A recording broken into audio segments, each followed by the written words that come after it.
Hi everyone, Alon Lits here from October Health. Very excited to have Kim Naidoo with me. She's an HR lead who's had a wide range of experience across multiple industries, and we're here to chat through psychological safety in high performance environments.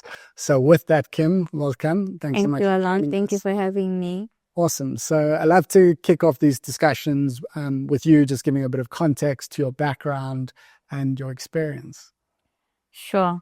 I know we don't have all day, so I'll try to keep it as short as I can. So I've been in HR for 13 years now, and I've worked across many industries. I've done banking, finance, retail, investment, pharma, telecoms, and now I'm in energy and automation. Awesome. And I've been a generalist across all the HR functions. So my experience spans across all of the centers of excellence in HR. Awesome. So yeah, very varied range of experience over there across very different industries. But I think, what's probably true across all those industries is a high performance culture. Yes. And you can drive a high performance culture in a way that's sustainable and non-sustainable. And what's really critical to this is this concept of psychological safety. And why I'm so excited to chat through this topic with you today is through our partnership with Gibbs. We actually ran a study, and the key finding from the study was that traditional EAPs do not support individual well-being, but what does improve individual well-being is actually psychological safety or trust in leadership. So it's something that is incredibly important. Before we get into the nuance around how do you create psychological safety, I just want to take a step back and know from your perspective, how do you define psychological safety, and how do you know if it's, by the look and feel of the place, if it does or doesn't exist within an organization? Okay, so there's a lot of definitions around psychological safety. And for me, having practiced HR, speaking on this topic alone, it's very simple. It's having the freedom and the trust to speak up without having a fear that something negative is going to happen to me when I do speak up in an organization, that when I do speak up, you're hearing me, you're doing something about it. And that creates an environment where a whole lot of other things can happen thereafter. That's the simple part of it. If there's no trust, psychological safety does not exist. Yeah, and I think that environment is one that encourages innovation and growth ultimately. So it's something which you want to have. And, that's forgetting about the fact that, no one wants to work in an environment that's not psychological safe. So there's a good business reason to create that environment as well. I also feel that when you do have psychological safety, it shows in your numbers, it shows in your culture, it shows in the things that you do not see. Because a lot of psychological safety is not tangible, it's not what you can see. And it impacts people in their psyche.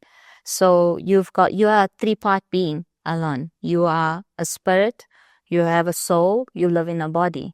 Your soul is made up of your mind, your will, and your emotions. And that's the contending part of a human being. And if that space is not safe, your whole well-being is in an imbalance. Yeah. So it's, I think we speak a lot about holistic health and holistic well-being. So it's a core component of that. Again, maybe just touching on your experience, across banking, retail, automation, etc. What are some of the common traits that you see in organizations where they do care about workplace culture and mental health? So I took a breath to think about, because you asked me across industry. So across industry, many people will say we have psychological safety. But the truth from an employee's perspective is that they might not feel it. And the way you create that across industry is understanding your people, understanding your business, but there must be a certain set of principles that guides the way you work with your employees. Pressure doesn't change alone. In the world of work that we live today, the pressure and the stress keep on rising. And we as human beings have to learn how to manage that stress that impacts your psychological safety. In environments where we are I would say we have worked in local environments. The pressure was not as much when you are compared to a global organization. A global organization has different lines of reporting. It's very matrix, very complex. So the stresses are increased. So when you're looking at psychological safety, you have to look at the person as a whole. I'm looking at you, Alon. We look at your goals, we look at your KPIs, but I'm also looking at you as a person. And that's one thing that sometimes leaders forget, that you are a person. And if your person is looked after, the performance comes after. Yeah, no, I think that's so powerful. And it's, such an easy thing to get right, just kind of connecting with people as people. But something which, many leaders and many organizations don't get right, because it's also easy, not with necessarily ill intent, but easy to get caught up in the pressures of the targets or the day-to-day. Yes. So maybe because I really want to build on that thing, because I think that is one of the foundational building blocks of psychological safety is, how do, leaders go about kind of building that trust on a one-on-one level with their direct reports? And, in the same way, how do employees increase trust with their leaders? So what's critical to happen for any leader managing a team in any organization is that there has to be one common goal, one common vision that you are reaching towards. It must be explicit to you as a leader and shared with your employee. This is why I'm here. This is the value I bring to the organization and the impact I'm going to be making to get to the end goal. Once that is there, I then understand what I bring to the table. As a leader, you have to, which is the challenge, is be transparent. You cannot build psychological safety without transparency. So being clear on what the objectives are, managing your day-to-day, supporting you through your career development, and understanding the challenges you face every day. Your leader has to be transparent in saying, this is how we manage this, and be consistent with you. Psychological safety breaks when I trust you, Alon, and I share something with you, and then I hear it through someone else. And creating that safe space is very important, and it starts by building trust, one-on-one, continuous engagement. And I mean, when you married your wife, you had to date her for a while, experience her for a while, converse with her, and then trust comes. And sometimes people think it's an instant thing. No relationship is instant, Alon. It requires work from the manager. It requires work from the employee. The challenge is when something does fall through the cracks. It's how you address it to maintain that transparency. Very important, because no relationship will stand with smiles forever. You are contending in a work environment around targets, business achievements. You want to develop as an individual. So understanding each pillar and why you're there as a person, as well as the support from your manager, is very critical for any organization to build psychological safety. And then setting principles that you abide by, that is shared across the organization, and you hold each other accountable to those principles that you set. Yeah, so there's so much there. I just want to make sure we take away those key takeaways. The first, your point around, again, something which we take for granted, but, whatever my role is within the organization, how does that tie back to the broader vision? And how does whatever I'm doing on a daily basis enabling our organization to deliver on its mission or vision? Yeah. I think that's number one. Number two is this concept of trust between, managers and their team. It's not transactional, it's relationship based. And, you've got to build that trust, and it goes both ways. Yes. To ensure that, you can be open with each other. I think your point as well is that, trust, promises made must be promises kept, right? Yes. So that, there is a safe environment, and things that are shared in confidence remain in confidence.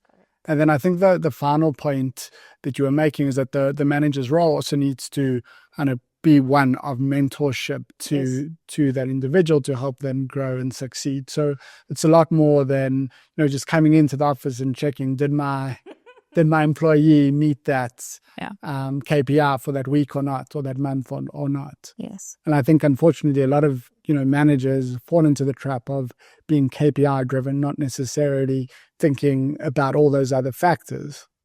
Being a manager in today's life, Alon, is challenging in itself. You are led by KPIs that drive you. You have an employee that reports to you. That employee is not a product.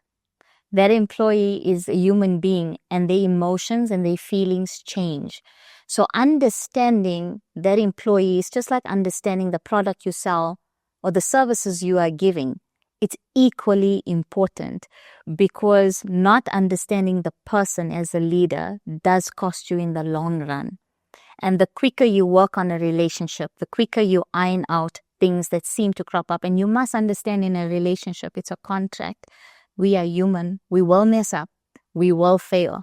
If I do mess up, this is how we're going to deal with it. And we contract how we're going to deal with it. So we stay within our boundaries of trust is very important, because I think that's where we fail. Either the line manager or the employee finds that, something changed and now I draw back. That should be a point where you go forward and you say, right, let's table this and let's see how we can meet a resolution. Very important. And the more consistent you are, the more credible your relationship, the more stronger you get as a team. And then when there's true psychological safety, you have better innovation in your team. They can add more value and bring their whole self to work. I don't ask an employee, leave your problems at the door, because that doesn't work. You bring your whole being to the office, and I accommodate you in your full humanity in the organization. Yeah, so I think that's so powerful. And I think it's really about getting the best out of individuals to unlock the most out of all the organizations. So everyone should be aligned in achieving these initiatives. And I think just this other point that you raise is, I think, something which we often don't talk about, but this point around, when things go wrong, how do you work through those problems together? It's not a function of throwing someone under the bus and leaving them to fend for themselves at that point in time. I think I agree with you, Alon. When anybody does face that situation, I think in the world that we live in, everything is so AI driven and so computerized that you forget you have a competence and a skill, a God-given skill, to have relationship. And you have to take a moment to sit back and say, this is how we work forward. Because in an instance, without you thinking, you will throw somebody under the bus, because your natural intent is to preserve yourself. But if you train your soul, your mind, your will, and your emotions, that when I do face something like this is how I'm going to tackle it. Your mind is prepped, and this is how I'm going to deal with it. I think many employees or leaders, they don't make the mental decision or the preparation or the accommodation for failure. We expect perfection, and that can never happen. Yeah, so I think that's super valid. And it becomes about a team versus individuals as well, if you kind of shift that mindset. I think something which I want to touch on around this theme, though, is, there's, obviously we need to create this psychological safety, but, sometimes there's pushback around, well, how do I still create accountability? Right? Because, sometimes those things can be at odds, but how do those two things actually fit together perfectly? Sure. I think the alignment with which we spoke about is very critical, because that becomes the basis of our relationship. I mean, you're in a contract with an organization to bring a certain part of your skill to the table.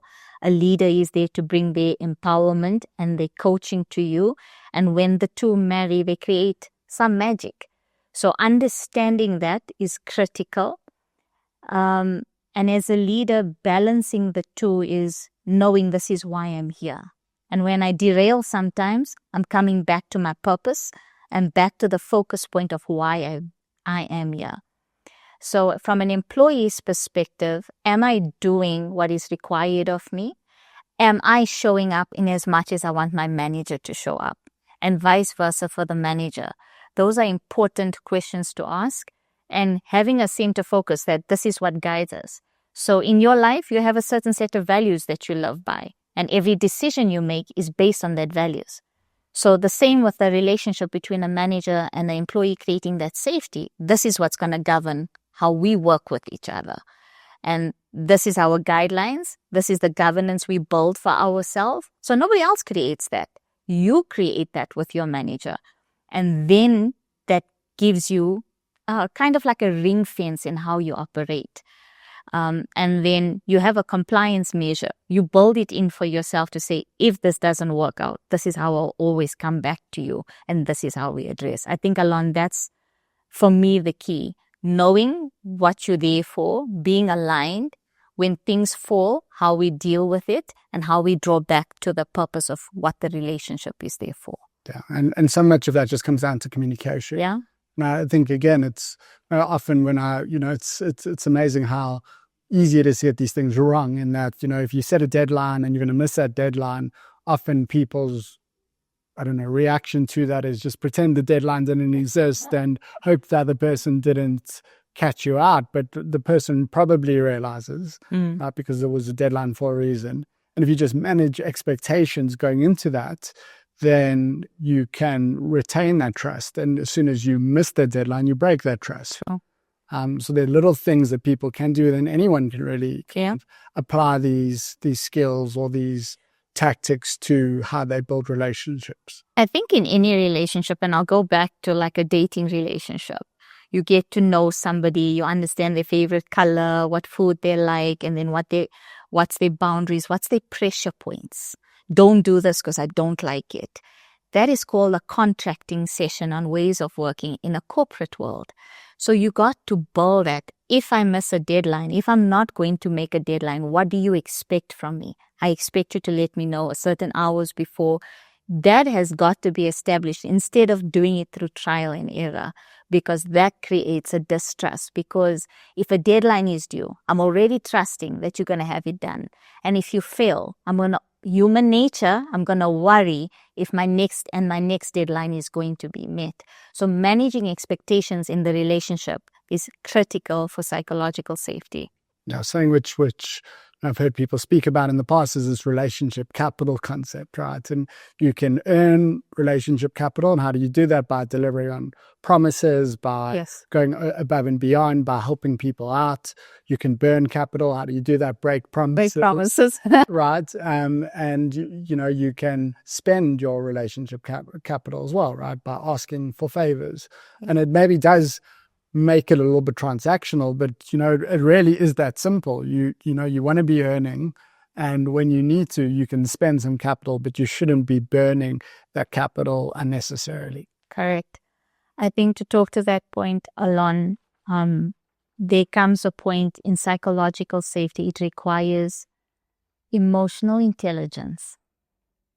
If you want that environment to exist, you have to have emotional intelligence. We always talk about IQ, but EQ is so much more critical, because the how in which you manage a relationship is very important. And that conditions how you base every interaction on. And what must be clear when the psychological safety, when you're contracting, we human, we change. So it's not set in stone. Something happens, we learn along the way, we adjust and we move on. Being rigid will not work when you want to create psychological safety. But I'm coming back to the point of trust, Alon. Keeping trust is very important. And if you have to share something that somebody shared with you in confidence, go back to them, explain the reason why and how it will support them. Get their buy-in and then move forward. Don't do it without the person knowing, because they will never share something with you again. Yeah, I think that's so spot on. And that trust is a hard thing to earn, but it's an easy thing to lose, unfortunately. Yes. I think, you speak a lot about EQ, and obviously that's critical in being able to do this effectively. It's easier to learn hard skills like, Excel or, how to leverage AI in the workplace. But how do you kind of empower managers to, increase their empathy or increase their emotional intelligence? I think when you do not acknowledge or understand where your gaps are, you won't be able to grow. So as a strategic partner to business, it's our role to make a leader understand the business view and the employee view. What is the gap and where does your leadership require some development? Nobody is perfect, Alon. So everybody has a development space that they have to walk through, and they only can walk that journey. As a partner, we guide them, we coach them, and we also share feedback with them that is empowering for them to adapt their leadership style to get the output they require. So they are giving the input and the employee is giving the output. So it's very important what the employee is receiving. Another critical point is if you're a leader, you must be able to table feedback. So receiving feedback from an employee is just as important as you want to give it in a performance review. And we shouldn't really be waiting for a performance review. That's a traditional way of leading people. So when an employee gives me feedback, I must be comfortable to say, hey, Alon, you spoke to me in this manner. We were at a crunch point. I understand, but going forward, can you please rather manage this way? That's what psychological safety is. Understanding my pressure point, your pressure point, having that is very important. So we help the leaders through that. And when a leader is vulnerable, it creates a different space between them and the employee. So you can't keep a brick wall as a leader. You have to let somebody in your space. You have to be open, show where you're going wrong, what you don't understand, because a leader doesn't know it all. And when that is there, they learn quicker. I have seen where leaders don't acknowledge that this is a gap versus when they do acknowledge how quick the change is and the results we receive on black and white. Whether it's in an engagement survey that we get feedback, whether it's upward feedback that employees give a manager, we can see the change through data that we measure from a people perspective. So that is important. The leader must be open to receive the feedback of the development. So, I mean, it goes to a growth mindset, right? We should always, no matter where we are in an organization, be always looking to improve, right? And, if we're not aware of our blind spots, as you say, how are we going to know where to improve, right? Yes. So that feedback is a gift. Yeah. So in the organizations that I've worked for, Alon, they do a usual engagement survey once a year. But doing that becomes a bit traditional. And to an employee, sometimes it seems monotonous. So what an organization needs to focus on, a leader needs to focus is deep diving in that feedback. What does that feedback actually mean? What do we have to do to change as a team?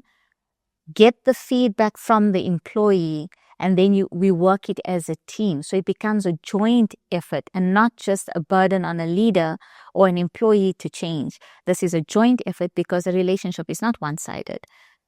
A relationship is two ways. So that is very important. Taking the feedback, working through it, and measuring yourself. Because, if you don't measure how you're changing, you're not really growing. Yeah, and I think it's so powerful. I love your example of the engagement survey. And I think also, this applies at an organizational wide level, and it applies on an individual level as well. Like if I use just the engagement survey as an example, what's one of the areas where a lot of organizations generally score poorly is compensation. Yeah. Right. And even if you score poorly on compensation, some organizations may not want to run a survey because they're not going to change their compensation philosophy. But, merely going back to your point in trust, yes, hearing people and saying, listen, we understand their concerns there, and explaining the philosophy behind it. Yes. Addresses that concern, right? You're not changing compensation, you're just increasing transparency, which is a theme which you keep on driving home, and you're increasing trust because there's now been feedback on an issue that's been raised. It doesn't always mean that you need to agree. Yes. Which I think is a common misperception. It is, because how an employee feels must be heard, whether we like the feedback or we don't like the feedback, or whether we can change the feedback. What it's important for us as leaders to make sure that we are transparent on how whatever it is that they're raising, if it's compensation, What is the rewards philosophy? How does it work? Give them an understanding of what the architecture of their roles are governed around is very important, because sometimes people answer because they don't have all the information that they need. So when they give you feedback and you don't respond, the psychological safety gets impacted again, because I'm raising to you how I feel and you're not hearing me. So part of psychological safety is active listening. How we listen to employees, how we listen to a manager. So for me, sitting in HR, I'm hearing what the leader is saying. I'm hearing what my leader is saying. I understand the strategy and I know what employees are saying. It is my role to give the right feedback so that we are driving the right performance. Consistently is very important, and not doing it in drips or in drabs, but being consistent, being fast, because you wouldn't want somebody else to address the need when it's been told to you. So we try to be very quick. So as a leader, we have to be quick to what an employee says so that the safety is maintained. Or telling them, you've raised this with me, I'm working on the feedback, I'm coming back. The communication is the key, Alon.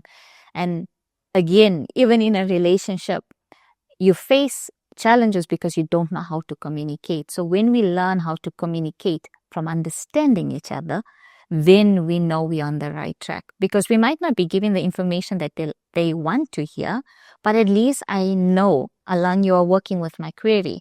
You are seeing what I'm seeing and I'm being heard. When you have a conversation with your wife, you might not be understanding everything she's talking about, but she appreciates the fact that you're listening.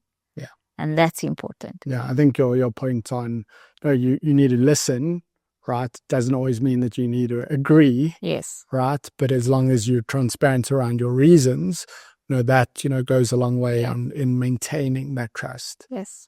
So, I think a theme that you've kind of really hit on is that this is a very personal, very individualized thing. And you almost need to create it. Obviously, there's modeling at a leadership level, right? Which I want to touch on, because, a lot of what we've spoken about is, the manager relationship and the individual relationship. Yes. But, how does this translate, in terms of like, a very large organization? What are some other things outside of that, one-on-one relationship that organizations can think about? Creating a safe space is very important. Where, when, and how in that safe space. Also supporting your employee, if you are understanding them as a whole being, is understanding what we do as an organization to support your whole being. So the things that support your full well-being from an emotional perspective, a mental perspective, financial perspective, because there's all of these many facets of you that we have to look after for you as an individual. So creating that space for innovation, being vulnerable is critical, because you can't build trust if you build a wall, right? So vulnerability from senior leadership. From the senior leadership, and being open to the feedback and working on the feedback for me. I've been through many organizations and different industries, and the organizations that deal with the hard points have the greater results. They feel the pain of it. It's not easy sometimes having that conversation and say, you're not bringing your part to the table. This is what we need, and this is how we support you. In the start, any relationship has some uncomfortability. And then as you progress, things change. So being open to that feedback from a leadership level, being accessible to everyone in the organization from a leadership level, and speaking the same and loving the same values. So I can't say this is my values and I treat you differently from what I expect. So what I'm saying and what I'm asking you, I have to lead by an example and do it, because no one will trust somebody that says something and does something else. Yeah, that congruency is critical.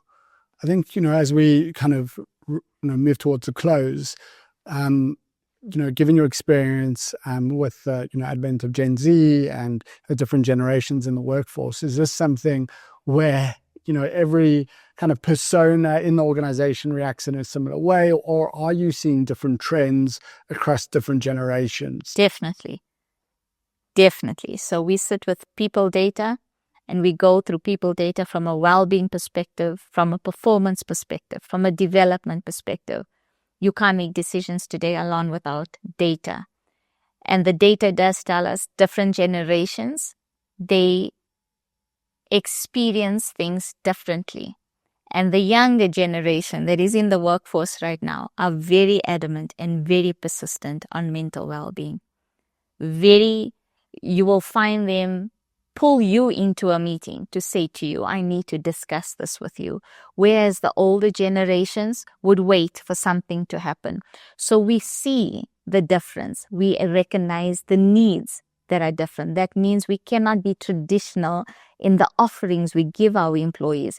What we offer from a learning and development perspective, what I offer for well-being, I can't suit it for one generation next. It has to be across generation for it to be inclusive to them. That's what makes HR much more challenging in the world of work today, because it's not one fits all anymore. So you have to customize for each generation and tailor make everything according to what motivates them, what drives them. Because if you do what you would do one for all, you're not going to get the performance you require. Neither are you going to create the buy-in for the team to bring their whole self to work. So yes. Yeah. So obviously data and people analytics, you're speaking our language here. So I love that. I think, as we close, you've touched on this point of customizing for your workforce. Some people listening might think, that sounds great, but it also sounds very hard. So how do you go about doing that and kind of building something that scales, but also something that is customized to meet the different needs of people, whether they're from a different generation or in a different life stage or, whatever that unique circumstance may be? Okay, because HR is so vast, I'll focus on one pillar, which is the wellness perspective. So if we look at wellness and the data that I pull, the strategy encompasses everything around a people perspective. So it aligns with the main strategy for the business. So nothing is done out of alignment. That's the first point. Thereafter, making sure you dissect your data. What generations do I have in my organization? What type of initiatives will suit each generation? Also, getting their feedback is very important. What are the strategies which are measurable? Because well-being is not about just doing a wellness day alone. It's not just about doing yoga. Wellness is so intense. There is so much people suffering from a mental disorder because they have not focused on their well-being. And that impacts the workplace majorly, because you have somebody dealing with a customer, you have them dealing with every stakeholder in the organization. You want your person to be sound. So what I had done is look at different strategies to suit every generation, holistically, overall still achieving and working within the pillars of wellness, and then getting the feedback from them on what matters. So I didn't run a strategy on my own. I built an ambassador team and then got feedback from the business on what it is they would want to see, and make sure before I roll out a strategy, I've already consulted the business on how it will work. And whatever I'm doing, normally right now, wellness you can't measure. You can't really measure it until you have a strong support structure from a data analytics perspective.